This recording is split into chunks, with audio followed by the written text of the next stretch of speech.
Всем привет-привет! Всем отличной недели, прекрасного, здоровского настроения.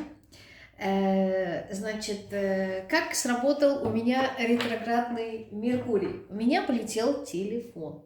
Он прекрасно у меня работал 5 лет.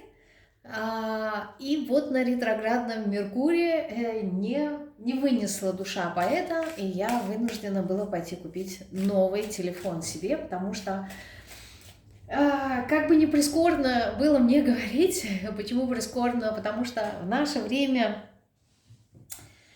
цифровое, как я поняла, поскольку у меня работа полностью привязана к телефону, я поняла, что я без телефона существовать не могу.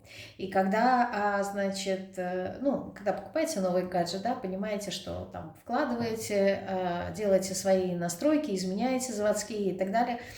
Когда я поняла, что я просидела с новым телефоном 5 часов для того, чтобы перенести все свои эти приложения, то есть, чтобы вы понимали, у меня привязано абсолютно все, всевозможные кошельки, то есть я оплачиваю телефоном, я имею в виду не онлайн, а вместо карты идет касание телефоном и так далее.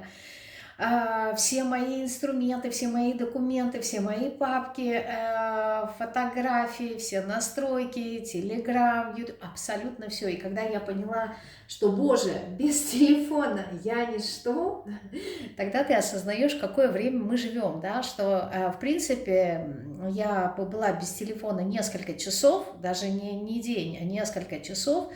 И я поняла, что у меня высвободилась куча времени, потому что я не могу писать расклады, я не могу отвечать на сообщения, я не могу просматривать, отслеживать оплаты. В принципе, даже тупо в YouTube зайти, посмотреть какой-нибудь ролик, либо в ТикТоке зависнуть, чтобы разгрузить свои мозги, я тоже не могла. Но что я смогла? Я смогла прекрасно сделать практики цигун, наполниться энергией, пообщаться со своим тотемом. То есть были другие занятия, но меня вот это вот прям, знаете, как действительно ошарашило. Насколько, как говорят, да, раньше, без бумажки ты ничего, вот, то сейчас в наше время, наверное, не без регалий, а без телефона ты ничто. И это вот прям... с одной стороны, это как-то горечно, да, так говорить, а с другой стороны, ты понимаешь, вот пока с тобой что-то не случится, да, ты не осознаешь ценность чего-либо, да, то есть к тебе не приходит осознание, потому что у тебя все удобства под рукой. С другой стороны, чему меня научил этот опыт? Научил, скорее всего, привел к осознанию, к пониманию того, что насколько мы не любим меняться, да, и когда люди говорят о том, что вот мы меняемся, и я в это не верю, объясню почему, может быть, на каких-то микроуровнях меняемся. То есть для того, чтобы человек поменялся, ему нужно либо его внутреннее состояние осознанности, да, то есть я осознанно что-то делаю, практикую каждый день на постоянной основе, а это очень трудно на самом деле, поэтому... Как правило, мы срываемся, да, когда что-то начинаем, новые какие-то практики, там, упражнения делать, нас не хватает надолго, поэтому нужна дисциплина. И только так мы можем меняться. Либо второй момент, когда есть какая-то внешняя сила, внешние условия для перемены. Вот как в моем случае. То есть я никогда бы в жизни не поменяла свой телефон, он был мне комфортен, но в принципе я не приверженец того, что-то менять, если это работает. Вот. Что получилось? Я взяла, значит, новую модель, а там произошли такие изменения в формате того, что нету гнезда, чтобы подключить микрофон, либо чтобы подключить наушники. Благо дело, у меня есть беспроводные наушники, где я на улице хожу и слушаю все, что мне необходимо, книги в данном случае, либо музыку, либо книги в спортзале. не было гнезда для того, чтобы подключить наушники. Для меня это стало нонсенсом. Почему? Потому что я прям очень так сильно переживала в плане того, что вот я сейчас записываю расклад без микрофона, без ничего, как это будет слышно, но проверила до этого, звук, все оказался нормальным, потому что я достаточно близко сижу к телефону. Если бы было большое расстояние, то все равно придется купить беспроводной микрофон. Вот все, я его откладываю, но придется купить. Один момент. Второй момент. Новые, значит, шнуры, которые не дают мне возможности подсоединить, значит, шнур, ну, то есть телефон к моему компу, да, почему? Потому что там, ну, гнездо не совпадает. Вот. Чем это грозит для меня? Это грозит тем, что я все свои ролики монтировала на компьютере.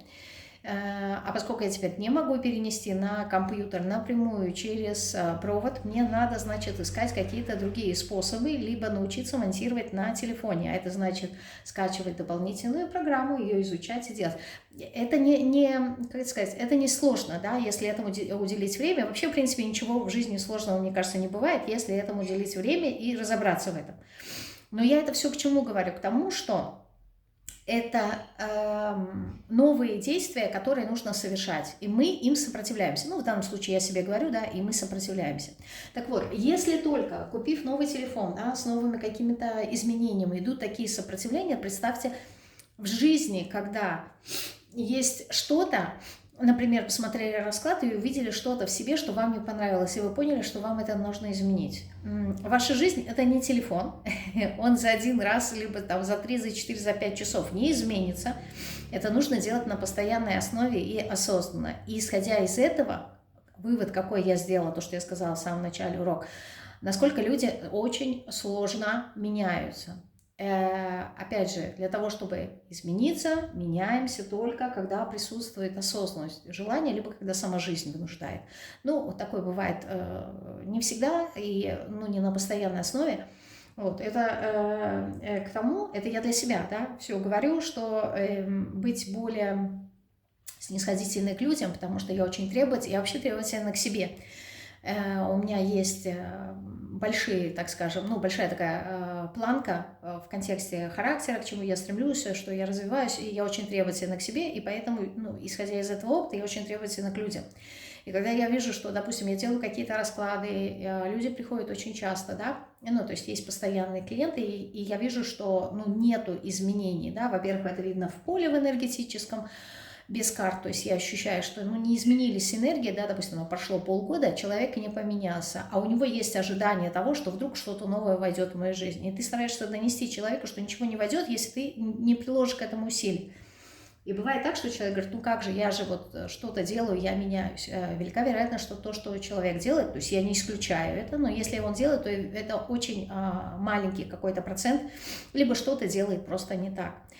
Поэтому делая вот такие вот выводы из таких ситуаций, и плюс ко всему опыт взаимодействия с людьми дает мне такую возможность, да, поменять себя. Почему? Потому что вот глядя, да, как будто бы на других, я понимаю, что не работает, и мне это проще найти в себе и изменить. Это говорю к тому, что, возможно, вы тоже сядете и задумаетесь, либо уже задумывались в контексте того, а меняюсь ли я на самом деле, либо это моя иллюзия, и я создаю, так скажем, иллюзию для себя и занимаюсь самообманом, что я меняюсь. Вот такой был у меня, значит, ретроградный Меркурий, и телефон накрылся. Почему? Потому что объемы информации, которые я получаю и обрабатываю сейчас, я говорила уже о масштабах, и говорила, что к лету, до лета очень сильно изменится, и вы мне многие пишете в комментариях, да, что энергия меняется. Вот вам, как во внешнем мире, пример, да, то есть я все люблю использовать собственные примеры, то есть из моей жизни. Вот вам пример того, как мой компьютер под названием мозг меняет там свои программы и идет расширение сознания, как это сразу сказалось на телефоне. Хотя Кто-то со стороны может сказать, да, нет, просто телефон выжил из своей срока работы, и все. Но я бы так не сказала. Вообще, я очень аккуратная к технике. У меня техника всегда много лет. У меня он комп 12 лет работает, и ничего. Боюсь, сейчас даже скажу, да, скажу, и сама сглажу. У меня есть такое самосглаз. Как только скажу, причем если о чем-то я не помню, это норм, а как только о чем-то вспомню, что там, хорошо было бы там, я не знаю, обувь купить, либо хорошо было бы сменить там, например, новое постельное белье купить. Все, обязательно что-то срабатывает так, что это воплощается, там либо порвется, либо сломается что-то. Вот поэтому я называю это, ну, скорее всего, люди, наверное, называют это самосглаз, а я называю то, что... Кстати, это тоже у меня такой вопрос, напишите тоже в комментариях. Это мы глазим себя, сглазим, да, глаз. Либо это информацию, которую мы получаем из нашего бессознательного, как подсказка, что вот надо это изменить. И потом что-то происходит, и это вынуждает себя изменить, ну, либо что-то купить, либо что-то сделать. То есть это идут подсказки из нашего бессознательного, либо это то, что мы говорим в простонародье, сглаз, да, сам себя сглазил. Вот напишите свое мнение. Я просто об этом очень часто думала, у меня такое бывает. Вот, не знаю, как это. Либо как, ну, третий вариант, там, интуиция сработала. Что-то такое. Так, но оставим вступление и мое прекрасное настроение в сторонку. Сегодня мы с вами сделаем расклад на одну позицию. Видите, я себе поставила даже пирамидку, нашла. У меня было в камешках, оказывается. У меня в каждой колоде, у меня колода содержится в мешочках. А в мешочках у меня есть разные камни, подходящие той или иной колоде. Вот. И они, в принципе, ну, вытягивают энергию, которая на себя необходима. Если такова есть в колоде, когда долгое время она работает, а потом я эти камешки чищу. Так вот, нашла вот такую пирамидку. Кстати, это не камешек, это пластмасс, хотя он выдавался за камень. Почему это пластмасс? Не знаю, насколько вы работаете сенсорно. Если вы поддержите предмет, пробуйте. Тоже такая практика, сделаю подсказку. Одно дело, когда ты держишь кристалл, да? Это лунный хрусталь. Одно дело, когда ты держишь кристалл в руке, а другое дело, когда ты держишь пластмасс. Это абсолютно разные энергии, вы это даже можете почувствовать. Возьмите разного свойства предметы, например, там камень или дерево, и положите в разные руки и попробуйте считать энергию. То есть по ощущениям, да, что вы ощущаете от одного предмета, что ощущаете от другого. Это, если практиковать на постоянной основе, да, это помогает вам как раз-таки считывать информацию с пространства через предметы. Тоже такой интересный момент, он может, кстати, в дальнейшем, если это очень хорошо прокачать, рассказывать историю того или иного предмета, да, кто держал этот предмет для тебя, но, в принципе, то, что называется сверхспособностью, да, то, что пользуются экстрасенсы. Это практика. Вот, вот это вот прям веет от него пластмассом. Почему я говорю пластмасс? Это, хотя это не пластмассовый, но он искусственный, он создает это ощущение. Так, много сказала, но вот прям бывает иногда у меня так накатывает. Хорошо, что есть тайм-коды. На одну позицию мы будем с вами сегодня работать. Расклад называется «Что вас отталкивает от людей?». Аналогичный расклад я делала в Телеграме. И сейчас я хочу этот расклад повторить, он будет на одну позицию, у нас будет 5 вопросов. Тоже расклад, знаете, такие расклады, они, когда на одну позицию, они больше на подумать, да, не про то, что это про меня, либо не про меня. Вот, хотя я это всегда говорю каждый раз, но люди продолжают писать, да, это там совпадает, не совпадает. Здесь не в этом суть, а суть на подумать, ну, как, в принципе, все мои расклады. Итак, первый вопрос, значит, тема, да, что вас отталкивает от людей? Что вас отталкивает от людей, вообще от людей? Так, ну, давайте с этого начнем, да? Да, что вас отталкивает от людей, прям? знаете, некая такая, так, вот так, да, сюда, некая напористость, я могу сказать, напористость, спешка, бескомпромиссность, вот такая мышление, знаете, оно, с одной стороны, вроде бы человека, который мыслит, да, ну, здесь не про глупость, но это мышление, это энергия, она такая достаточно сфокусированная и целенаправленная на что-то одно. Она хороша, эта энергия, для достижения какой-то своей цели. Знаете, когда человек поставил себе цель, что вот буду каждый день просыпаться там в 5 утра, все. Вот эта энергия ему очень поможет это сделать, да, достичь эту цель, то есть продумать, что я должна сделать, во сколько я должна лечь, как там, не знаю, с будильником буду просыпаться, без будильника буду просыпаться, то есть какие действия я должна совершить для того, чтобы достичь эту цель, то есть вот это целенаправленное.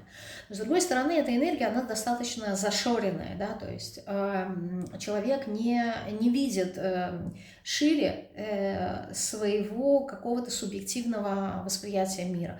Этот человек, он будет отстаивать свои позиции через споры, не через то, что я в это верю, и давай мы войдем в диалог, я расскажу свою точку зрения, ты свою точку зрения. Вот, и мы будем обмениваться информацией, что, в принципе, обогащает и тебя, и меня, если я принимаю эту информацию. А здесь нет, здесь человек будет такой, знаете, настойчивый, вот прям, когда много такой энергии, здесь люди становятся фанатами. Да, фанатами какой-то идеи. Люди, которые хотят эту идею донести, иногда даже протолкнуть, продавить, очень настойчивые, и порой слова их, они бывают резкими. Как правило, это люди бескомпромиссные. Но в мире все энергии нужны, да, в мире все энергии полезны, и вопрос именно ну, где мы применяем, да, соответствие той энергии, где ее можно применить.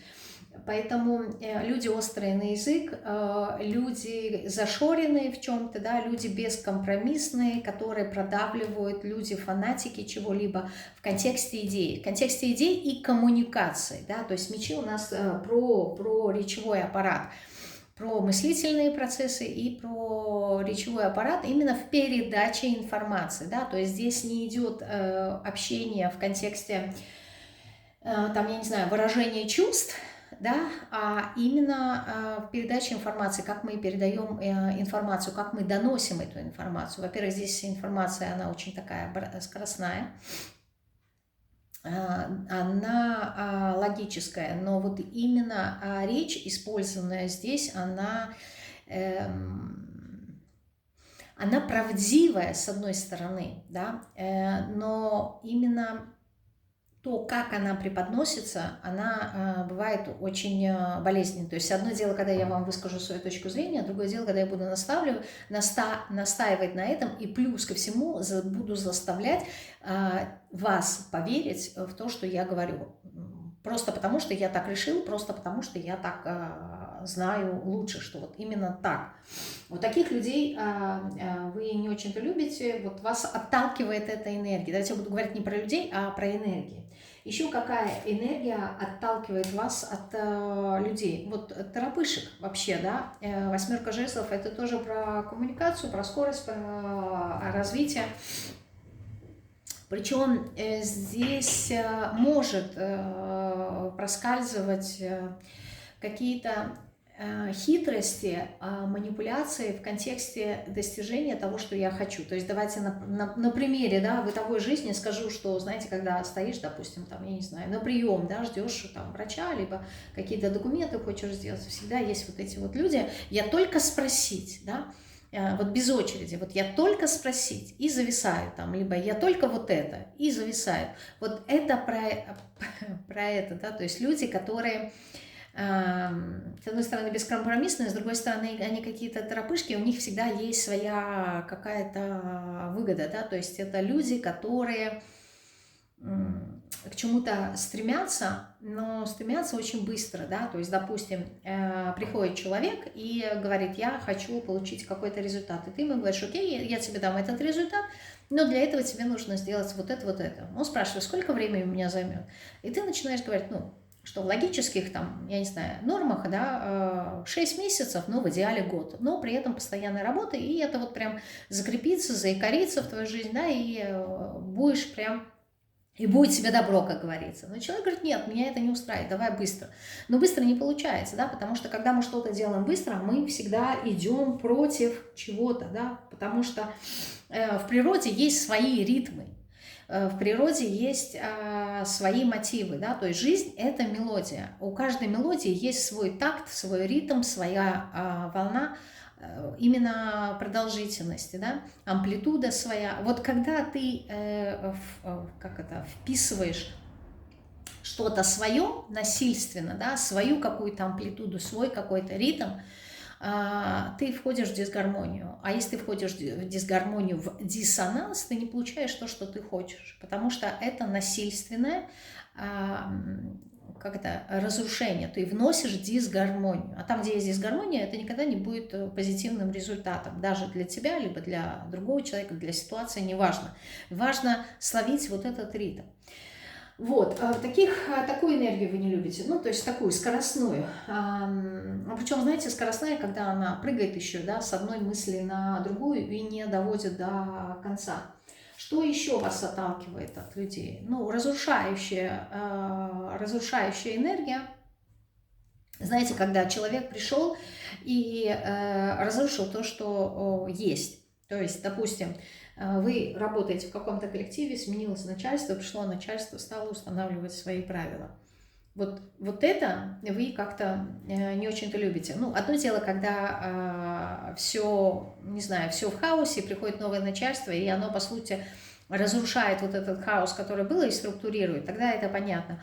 А бывают такие моменты, да, что, ну, вот вроде бы все работает, но пришло начальство с большим эго, с большими своими какими-то амбициями, да, и, может быть, с корыстью, и начинает разрушать то, что уже налажено, потому что оно так считает, да, есть одно мнение, это его, и это правильно.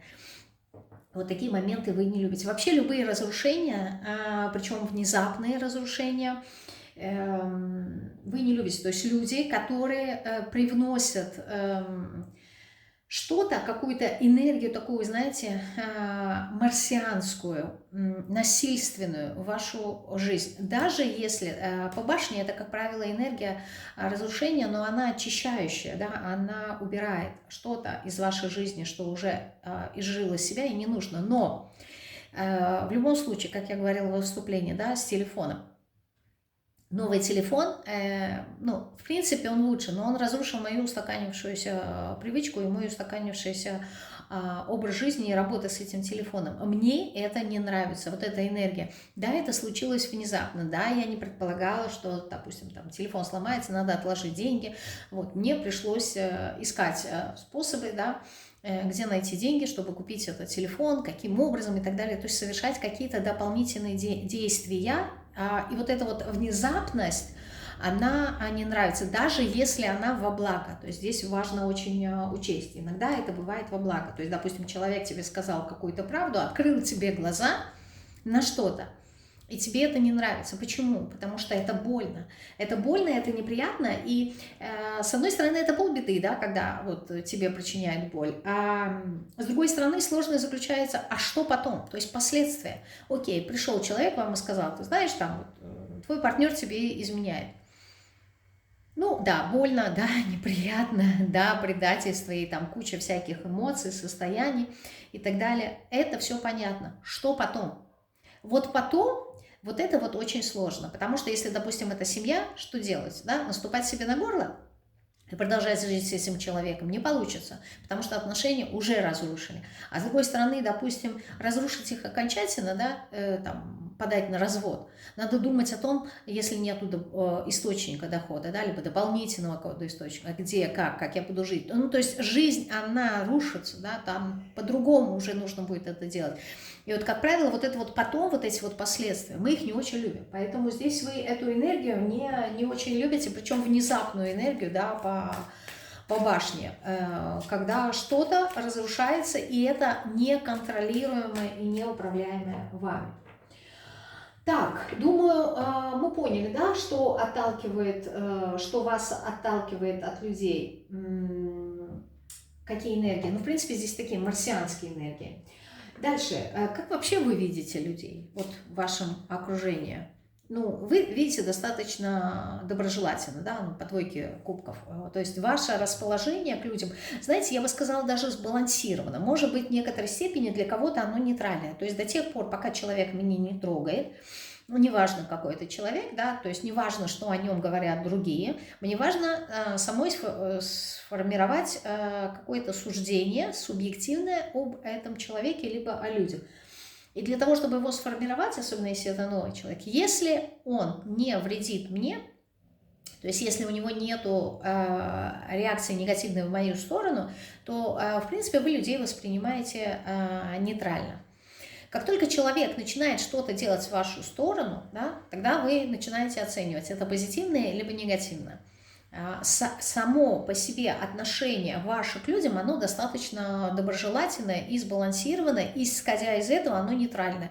То есть вы, если не взаимодействуете с людьми, скорее всего, здесь не то, что делаете вы по отношению к людям, а то, что делают люди по отношению к вам. Если они, опять же таки, так же, как и вы, нейтральные, то окей, это вот вам, ну, вам нравится, да. Если они делают что-то хорошее в вашу сторону, ясное дело, вам это тоже приятно. Но если они делают что-то негативное, вот тогда вы начинаете формировать мнение о человеке.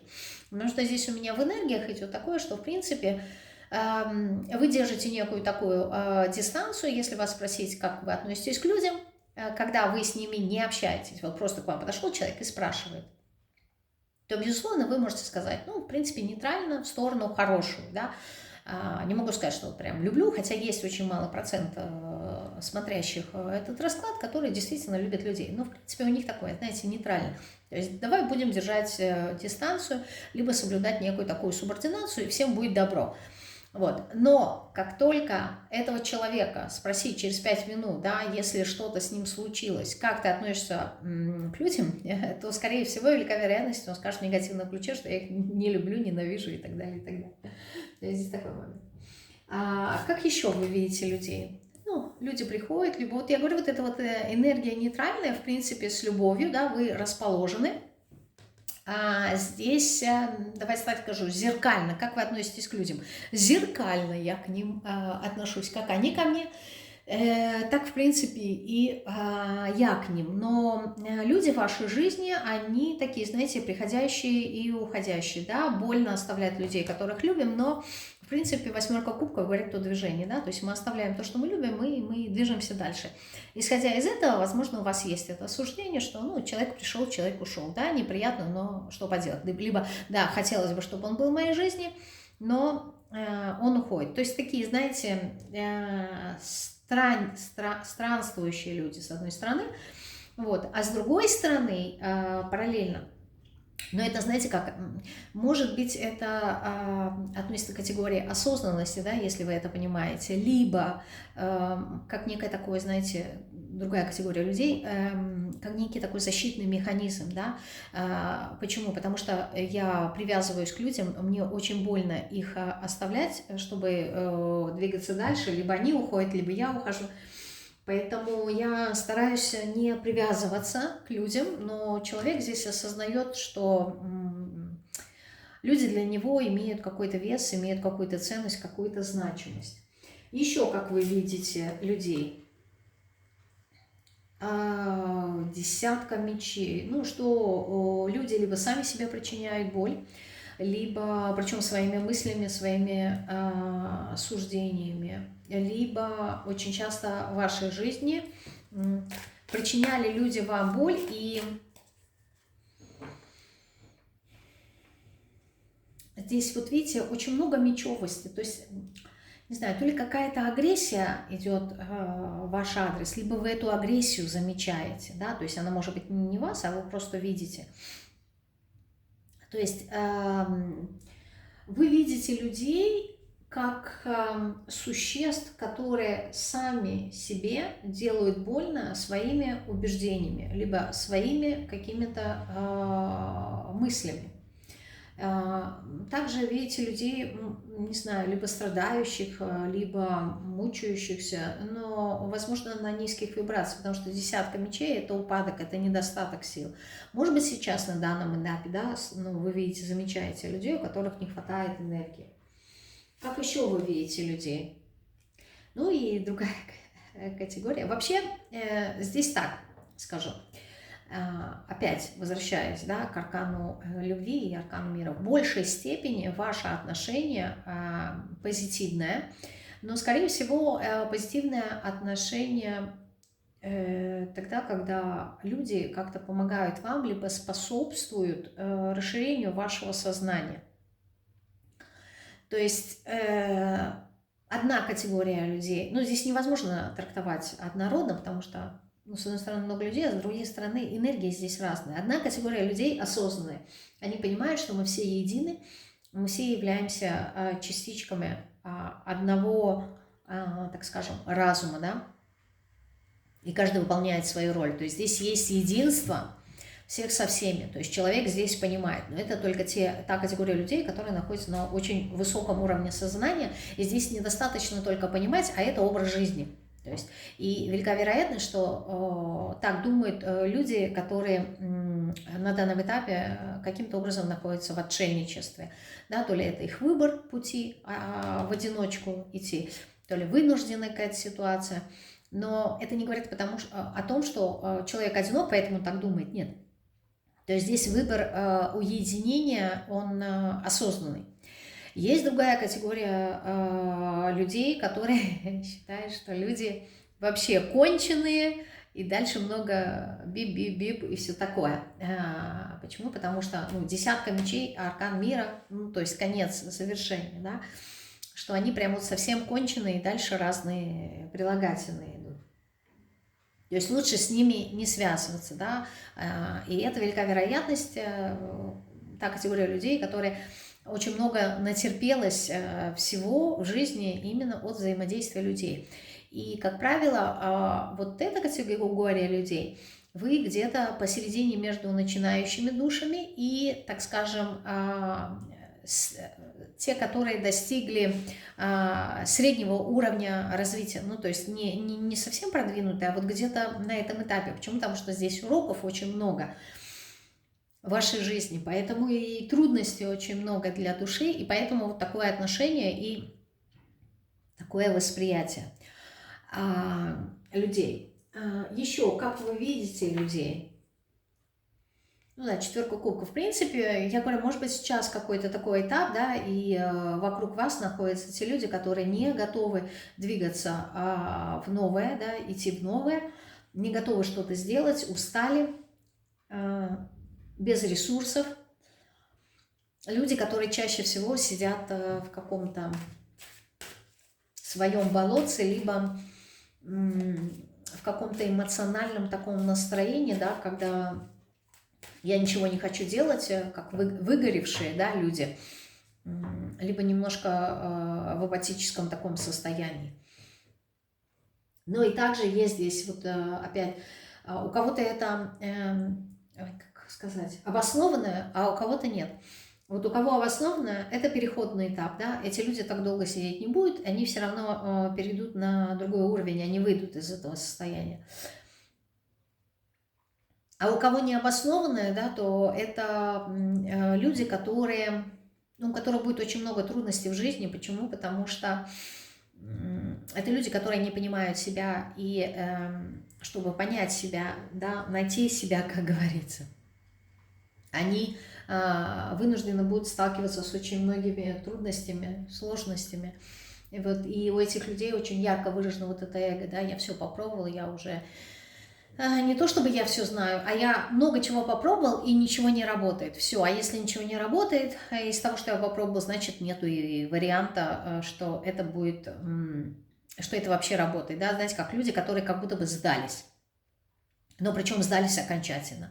Да, то есть, которые дальше оставляют свою жизнь на самотек и не хотят ничего делать, и у них нету силы, нету желания, и, по сути, они как будто бы, я не знаю, доживают свой век, да, как говорится, причем здесь не важно, сколько тебе лет.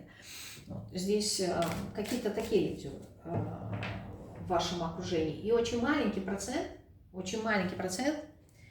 ну, может быть, 3-5% макс. Это те люди, которые действительно идут в развитие. Это действительно люди, которые что-то делают, да, что-то преодолевают. Это люди, которые не сдаются, у которых есть свои какие-то очень высокие, масштабные, глобальные, может быть, какие-то цели для себя, да, то, ради чего этот человек живет, то, во что он верит, что он хочет сделать. Это прям вот очень маленький процент этих людей, которые двигаются вперед через преодоление, да, через трудности, с которыми они сталкиваются. У них не опускаются руки. Даже если они падают, они все равно встают, да, такие, знаете, воины духа, воины света.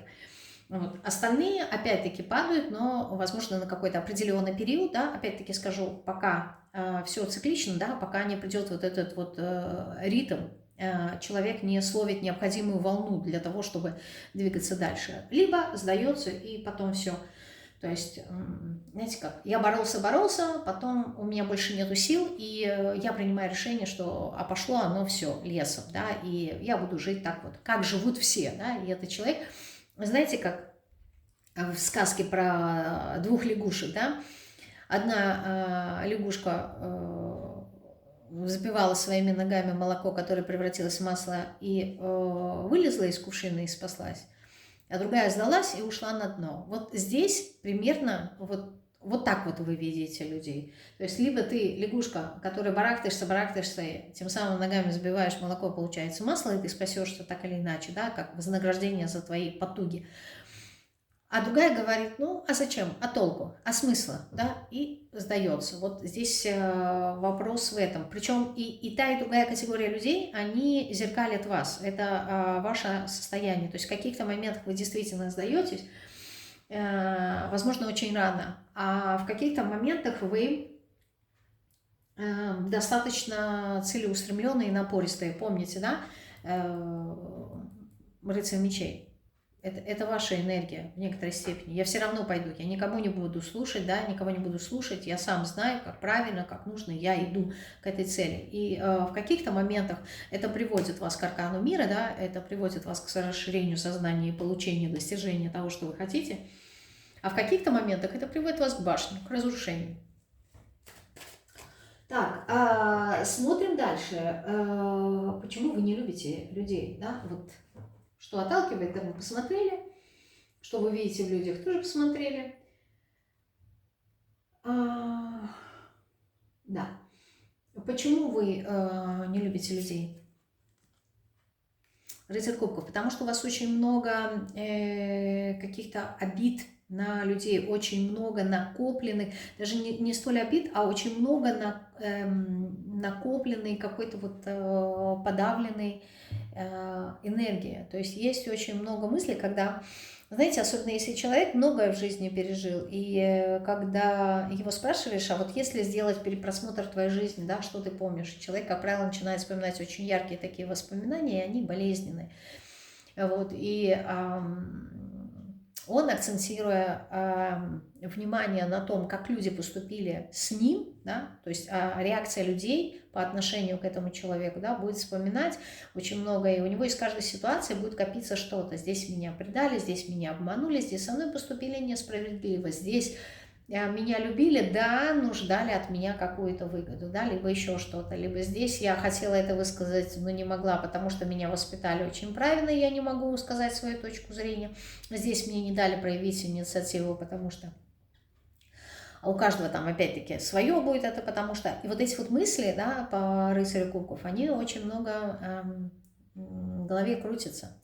Вот, и здесь хочется, знаете, как вдохнуть полной грудью, но не получается. Почему? Потому что вот копится вот эта вот вся энергия Скорпиона внутри человека. Ну, возможно, это и обиды. Опять же таки, я не говорю о том, что человек живет только этим, да, но отвечая на вопрос, почему вы не любите. Потому что ответ, наверное, будет такой, а за что их любить, да, либо, а что эти люди сделали для меня. И когда мы говорим эти, да, то у каждого человека в голове идет свое представление тех лиц, кого он представляет. То есть, причем это достаточно конкретные лица. когда мы говорим, с одной стороны, в слове «эти» что-то такое обобщенное, что-то абстрактное, но то, что мы вкладываем, да, вот в этот смысл, когда мы говорим «эти люди», у нас есть четкое какое-то представление, что в эту категорию входят какие-то конкретные люди, которые действительно причинили нам боль, либо неудобства, либо какие-то трудности и так далее. Поэтому, когда задаешь вопрос, почему ты не любишь, человек говорит, а за что этих людей любить? И в данном случае там сразу появляется два или три лица, которые прям вот очень ярко фонят. И поскольку они фонят, сразу всплывается вместе с воспоминанием этих лиц, вспоминается и не знаю, ассоциативно какие-то мысли насчет этих людей. Вот. Ну, может быть, даже и опыт. Еще, почему вы не любите? Почему вы не любите людей? Четверка педаклей. Ну, возможно, у кого-то конкретные есть претензии в контексте жадности, да, то есть кто-то что-то вам не дал, может быть, попросили о помощи, вас не поддержали. Может быть, здесь, ну, то есть здесь жадность проходит, жадность удерживания энергии, и с другой стороны кто-то может сказать, потому что эти люди не развиваются, да, вот, эти два аркана, потому что это люди не развиваются, они стабильны.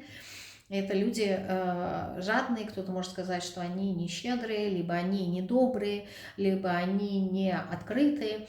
То есть здесь люди, которые стараются удержать ту энергию, которая у них есть. Эта энергия может быть финансовая, то есть, как правило, жадные люди финансово, они жадные на эмоции, то есть они не умеют выражать свои эмоции. А вы, скорее всего, человек вот, по двойке кубков, аркана мира, а человек, ну, может быть, душа, ну, не совсем, нет, не скажу, что вы душа нараспашку, то есть, скажу так, в идеале вы человек, душа нараспашку, но научились уже в какие-то моменты эту распашку закрывать, да, чтобы не сквозило, чтобы не было ветра.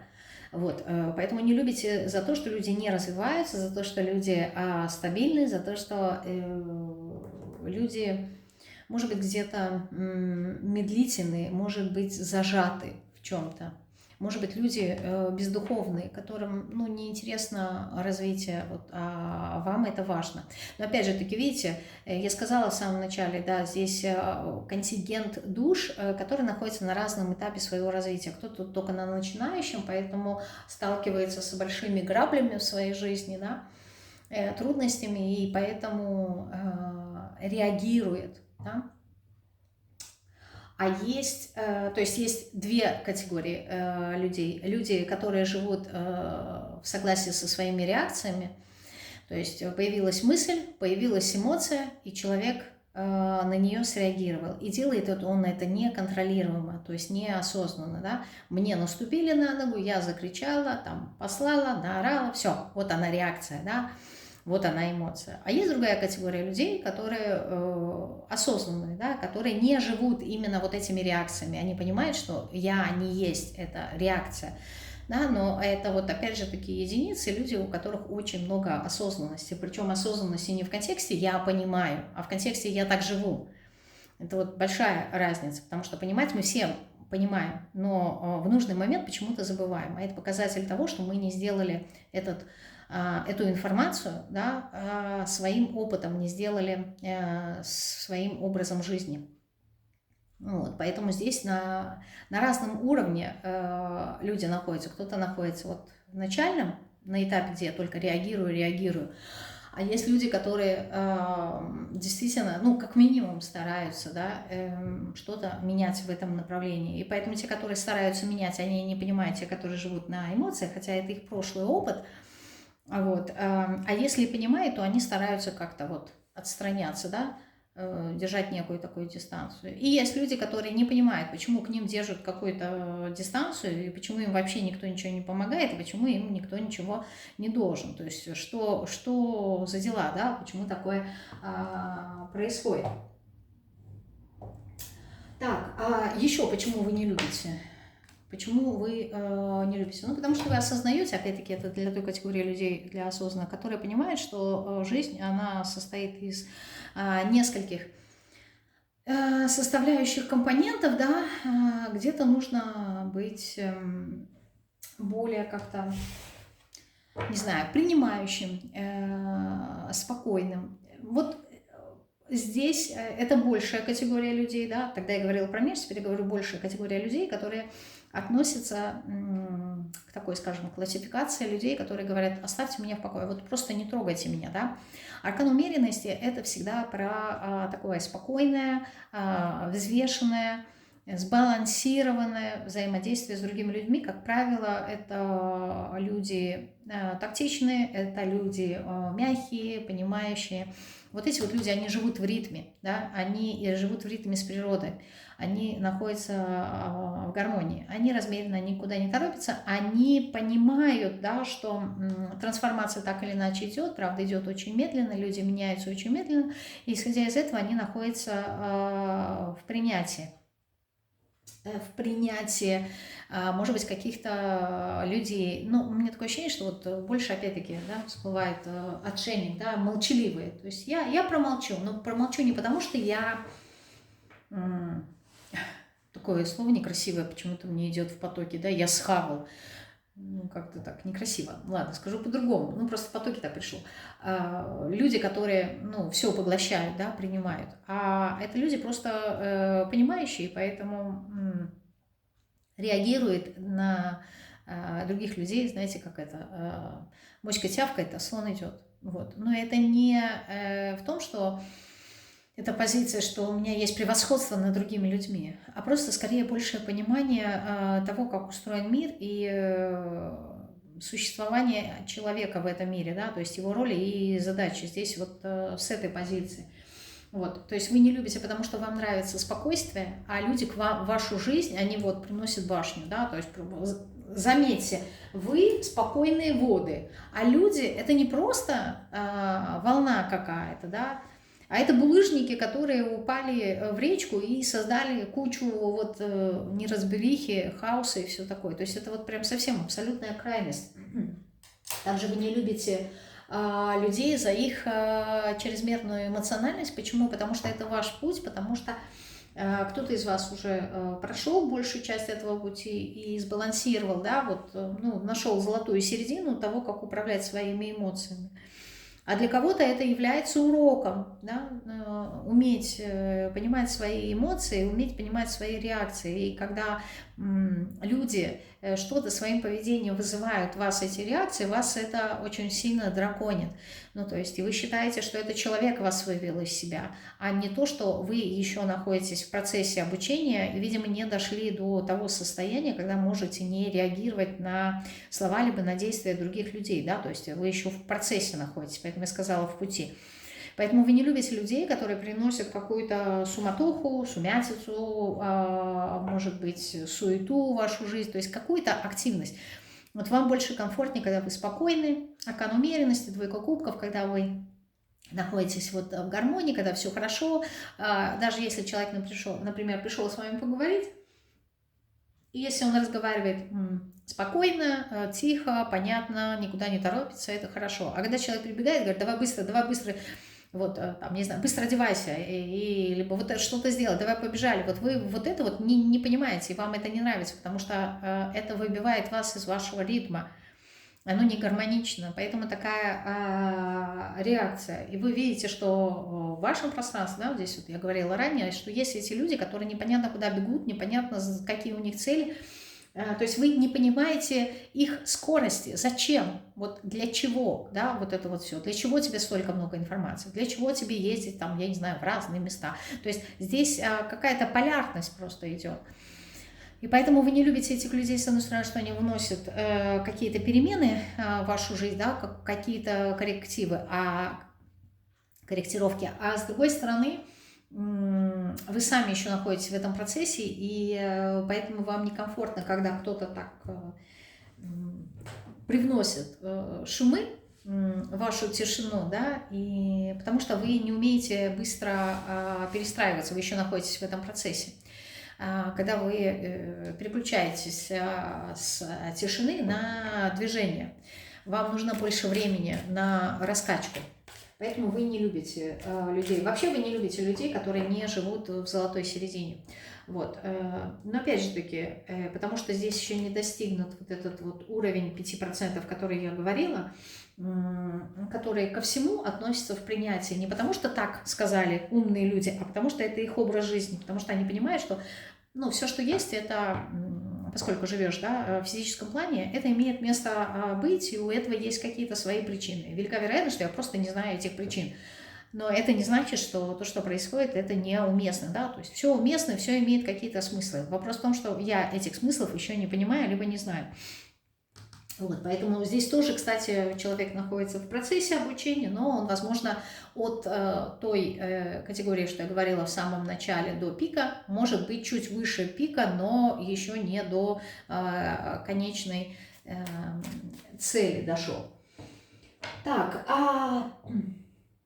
следующий вопрос. От каких людей вы закрываетесь и почему? То есть от каких людей, может быть, это какие-то конкретные люди, вы закрываетесь и почему? Опять, видите, не знаю, может быть, сейчас у вас такой период, вы же не случайно видите людей, выгоревших, да, в какой-то такой апатии, либо в комфортном эмоциональном состоянии, когда вот меня не трогайте, да, вот я только типа улег, чтобы поспать, да, только начинаю засыпать, и вдруг тебя кто-то будет. Вот вы говорите, оставь меня в покое, вот я хочу побыть в этом состоянии.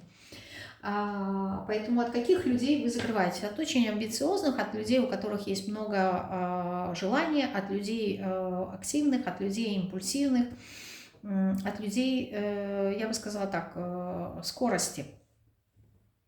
А почему? Почему? Потому что эти люди, они забирают у вас очень много энергии. Видите, вот вы в большей степени проходите по аркану умеренности, такой, знаете, человек, который... Либо вы не знаете своих энергетических ресурсов, то есть такое ощущение, что вот у вас как будто бы есть какой-то резервуар, а у вас нету ключа к нему, да, то есть вы не совсем понимаете объем ваших энергий.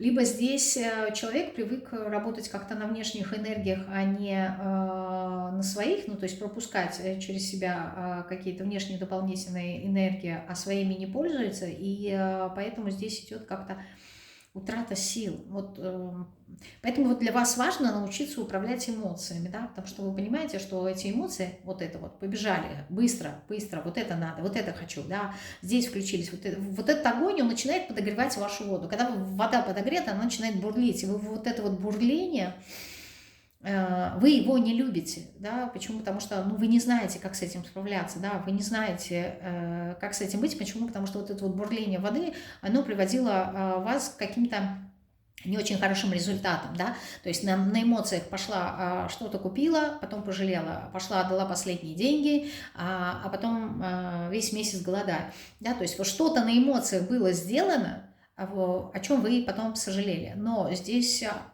Вместо того, чтобы понять, почему, что и как, то есть природу, да, самого процесса, вы сделали для себя вывод, что вот когда бурлит вода, все, это не к добру, и поэтому вы от этого отказываетесь. Здесь причина ваших каких-то страхов, и в том числе это связано как-то с энергией.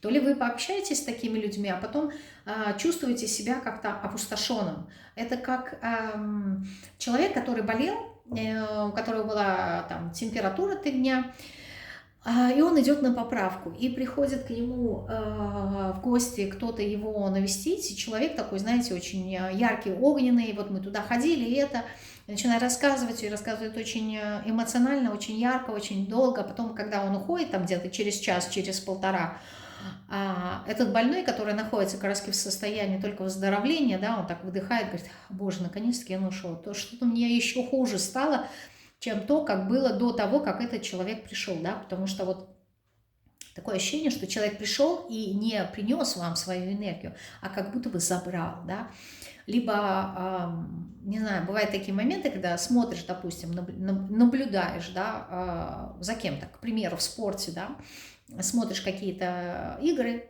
там, не знаю, легкой атлетикой, и у вас есть любимый спортсмен, и вы очень сильно переживаете за него, и вот он бежит, да, а вы стрессуете в этот момент, то есть добежит он, не добежит, получится, обгонит, нет, и вот он вроде бы добежал, либо не добежал, неважно какой результат, и вы в конечном итоге чувствуете, что вот выдохнули, и как-то вот вам стало после этого не очень хорошо, потому что вот в этом стрессе вы потратили очень много энергии. И здесь вопрос именно энергетический, да, энергетического вашего потенциала, с чем вам нужно работать. Вам нужно разбираться с этим. Либо вы не знаете, еще расскажу, да, свой потенциал, на что вы способны, либо вы очень много энергии тратите, потому что включаетесь, да, поэтому вы отказываетесь от таких людей, и вы их не очень-то любите, потому что они являются для вас, в вашем понимании, причиной того, что в вашей жизни что-то идет не так. Например, если даже не только поговорить, есть люди, которые пришли, с вами поговорили, потом они уходят, значит, и это не вопрос вампирства. У них потом в жизни все хорошо, деньги идут, а у вас последние деньги уходят. Да, то есть почему? Потому что энергия ушла, вместе с энергией ушла и энергия финансов, да, и у вас потом что-то не ладится, что-то ломается, и поэтому вы говорите, вот мне такие люди не нужны. Вы считаете, что они являются причиной ухудшения либо вашего состояния, либо вашей энергии и так далее. То есть вам нужно вот в этом процессе разобраться, здесь что-то связанное с энергией. Либо эти люди, они должны вам что-то подсветить и раскрыть, насколько у вас могущественный вот этот вот резервуар, что вы можете быть сами донором, но вы это как будто бы не понимаете. То есть здесь что-то нужно прокачать с энергией, поэтому от таких людей вы закрываетесь. Еще от каких людей вы закрываетесь? Ну, от людей, конечно же, иерофанта, да, то есть учителей, которые все знают, либо люди какие-то религиозные, да, понимающие, традиционные, консервативные, может быть, в чем-то, да, жестокие, догматичные, люди, которые все понимают, люди, которые все разделяют на добро и зло, только я знаю, как надо, я тебя сейчас научу, я тебе сейчас покажу. Таких людей вы закрываетесь. Почему? Ну, почему? Не знаю, потому что с такими людьми вы ссоритесь, с одной стороны, нет, не ссоритесь, вру, здесь как будто бы у вас возникает еще большее количество вопросов, нежели ответов, которые вы получаете. То есть вроде бы они говорят умные вещи, да, мудрые вещи, а по факту вместо того, чтобы что-то понять, в чем-то разобраться, да, у вас возникает еще больше вопросов. То есть вы не знаете, как на практике применить ту информацию, которую они сказали. Почему? Потому что у вас такое ощущение, что это все поверхностно, в этом нету глубины. Либо я не могу уловить какую-то глубину. И я не знаю, как это применить на практике. Либо меня это никак не мотивирует. Так, и последний вопрос. Что вам необходимо проработать в себе, чтобы вам было комфортно с людьми? Вообще с людьми, неважно, с теми, которые я писала сейчас, либо вообще.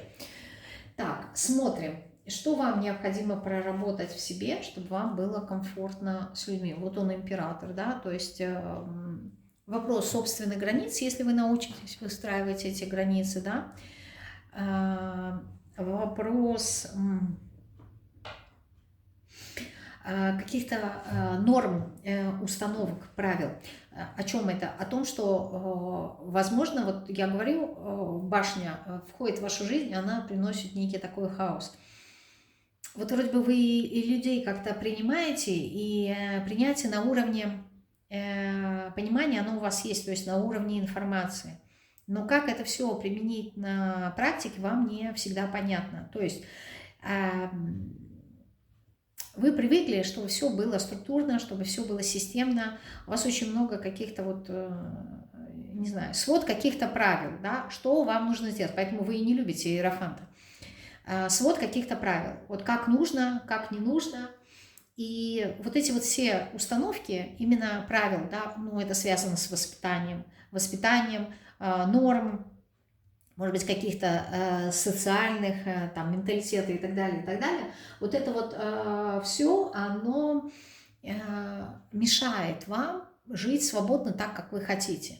То есть здесь как будто бы какая-то клетка, либо какая-то тюрьма, в которой вы сами себя посадили, и поэтому, когда вы видите других людей, именно противоположное тому, что вы имеете сейчас на данном этапе, да, то есть вы сами себя посадили вот в эту вот башню, да, в Бастилию заточили, и когда люди чувствуют себя свободно, свободно выражение, да, то есть свободно могут высказывать свою точку зрения, так как они хотят, именно плевать на мнение других людей. Люди, которые развиваются, люди, которые очень активны, люди, которые могут себе позволить ничего не делать, да, лениться, находиться в том состоянии, в котором они находятся. То есть здесь у вас очень много ограничений. Вот когда вы себе начнете разрешать, да, когда вы сами выйдете из своей башни, которую вы туда себя заточили, тогда вы таких людей будете принимать. Почему? Потому что они делают то, что вы сами себе не позволяете.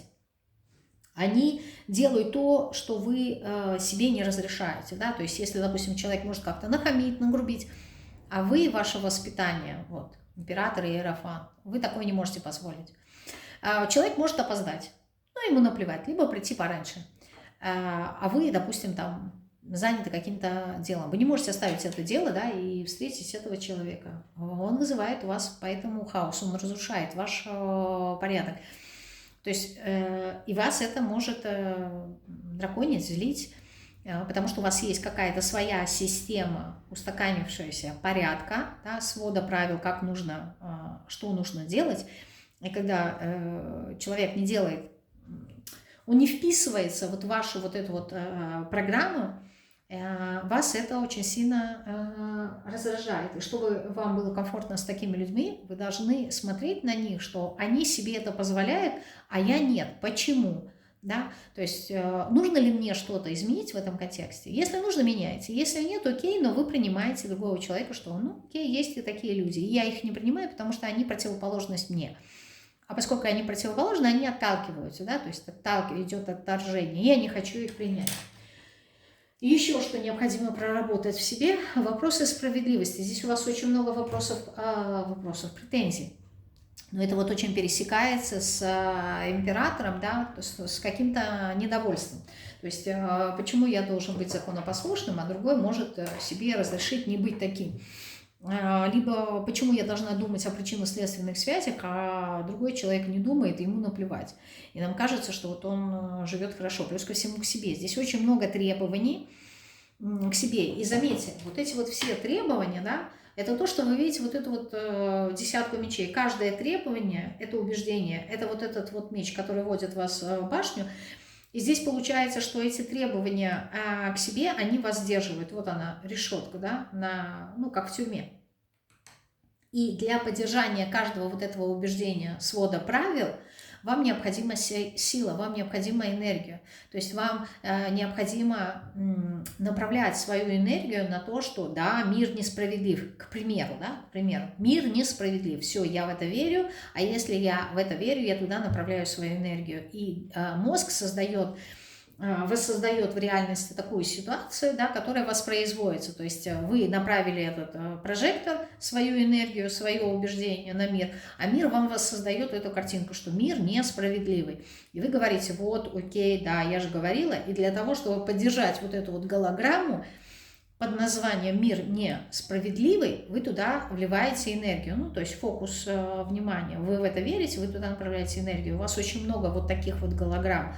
И для того, чтобы они существовали, нужна ваша энергия. А на то, чтобы делать то, что вы хотите, у вас энергии нет, потому что большую часть свою, вот я говорю, вы не знаете свой резервуар, вы большую часть, скорее всего, отправляете на то, чтобы поддержать вот эти все голограммы, чтобы они работали. А на то, что хочу я, потом уже сил нет. Потому что основной ресурс ушел на воссоздание вот этой вот виртуальной иллюзии, которая есть. И поэтому, когда у людей нету такой иллюзии, как у вас, да, вы в кавычках, внимание, как будто бы завидуете, в кавычках, да, почему? Ну, потому что ему это можно, а мне это нет, мне нельзя. И становится, вот, обида, вот он. и вы об этом думаете, да, вы это прокручиваете. То есть здесь, проще говоря, хочется все от всего этого, вот она башня, да, разрушить, избавиться от всех этих голограмм и жить по своей душе, так я хочу, да, свобода. Наконец-таки я освободилась, наконец-таки я не поддерживаю вот эти вот свои убеждения, и как следствие я чувствую прилив энергии. Поэтому здесь вопросы справедливости и вопросы, если по аркану умеренности у нас идет необходимая дозировка тех или иных свойств, да, то есть не в равной степени, а, например, когда ты делаешь, ну, там, готовишь что-то, да, торт, например, да, либо пирог какой-нибудь, да, и там для создания теста написано 3 яйца, там стакан воды, либо молока. Там не написано 3 яйца, 3 молока, 3 еще что-то, 3 яблока и так далее. Да? Там написано в определенных пропорциях, что вам необходимо. В аркане справедливости все должно быть взвешено, все должно быть вымерено, и все должно быть в равной степени. Да? То есть как в плюс, так и минус, чтобы был баланс. И если вы видите, что люди себе позволяют, значит, чтобы был баланс противоположных сил, да, потому что здесь именно в равной степени, я не должна себе это позволять. Либо я себе не позволяю, а люди это позволяют. Здесь вот эти вот вопросы баланса, выравнивания и уравновешивания, да, здесь мешает вам. Почему? Потому что вот что хорошо, вот то, что вас раздражает, да, то, что вас люди учат. А почему они вас учат этим? Потому что это ваше зеркало, которое вам показывает вашу проекцию, да, что ты внутри себя себе говоришь, вот это добро, это зло, это ангелы, это демоны, это хороший человек, а это плохой. Вот, все, в равной степени, да, в мире дуальности. И полутонов я не принимаю. Поэтому человек, он либо мой, либо пошел он лесом, да. Вот здесь вот очень такая категоричность проходит. И вот эта вот категоричность, она вас вот здесь вот в этом рыцаре мечей-то она и напрягала. И зашоренность. Почему зашоренность? Потому что вот есть вот это вот правило, только так можно и по-другому нельзя. А когда по-другому, я теряюсь, я не знаю, вот она башня, я не знаю, как мне по-другому что-то сделать. Поэтому я лучше буду придерживаться того, что я уже знаю, того, что я уже умею. А что-то новое познать у меня сейчас как будто бы нету силы, нету возможности. Почему? Потому что я и так много чего познал, а что-то новое это вообще не мое. Ну, то есть нету ничего нового больше в моей жизни. Да, все, что можно было познать, я уже познала. Еще что вам необходимо проработать в себе, чтобы вам было комфортно с людьми. Король Пентаклей, да. Понимание безопасности, да, то есть покрытие базовой потребности. То есть что есть безопасность, что есть финансовая энергия. Потому что напрямую как будто бы деньги для вас, они не столь актуальны, но вторично они настолько играют важную роль в вашей жизни, что это частенько приносит вам кучу проблем. Поэтому здесь нужно проработать все, что связано с комфортом, плюс ко всему, смотрите, 4 пентаклей, это то, что вас раздражает в людях. Почему? Потому что они стабильные, они комфортные. А почему вас это раздражает? Потому что это есть о вас. У нас есть прямые зеркала, которые то, что есть в нас, показывают.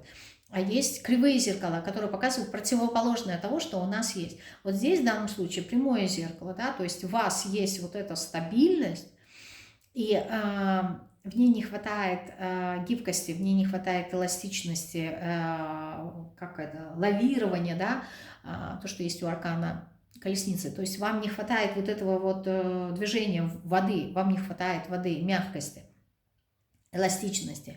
И поэтому у нас такие люди стабильные, они раздражают, потому что это есть в нас, хочется что-то другого. Либо хочется, ну, исходя из этого, да, хочется денег, хочется какого-то комфорта, уюта, роскоши, хочется жить, знаете как, и жить, и не тужить, и не думать о деньгах, либо чтобы был человек, который бы позаботился обо мне, либо, ну, вот здесь состояние, здесь достаток, состояние, комфорт и уютная, скажем так, жизнь. Король Педакли – это тот человек, который доводит дело до результата. Это человек, который какие-то свои идеи, движения, да, вот эта вот огненность, он ее заземляет, но при этом у него нету глубины, нету состояния вот этих вот переживаний.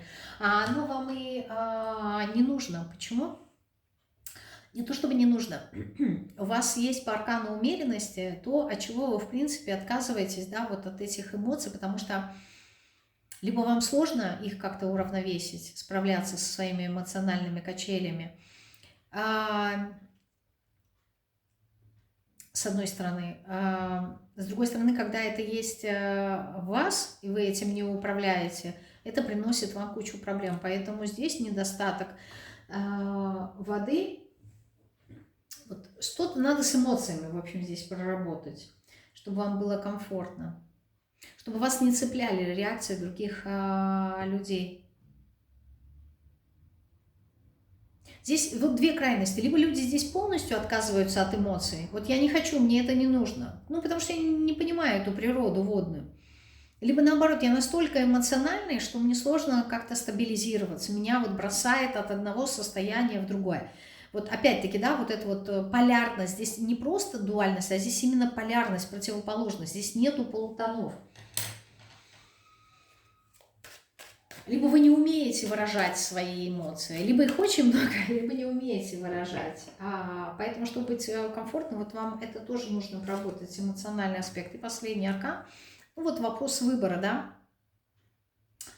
Вопрос выбора, что конкретно, как вообще выстраивать взаимоотношения с людьми. Здесь, по сути, в вашем окружении есть и люди, которые, во-первых, про эмоциональное состояние, это ваше эмоциональное состояние, осознанное либо неосознанное на данном этапе. Вот.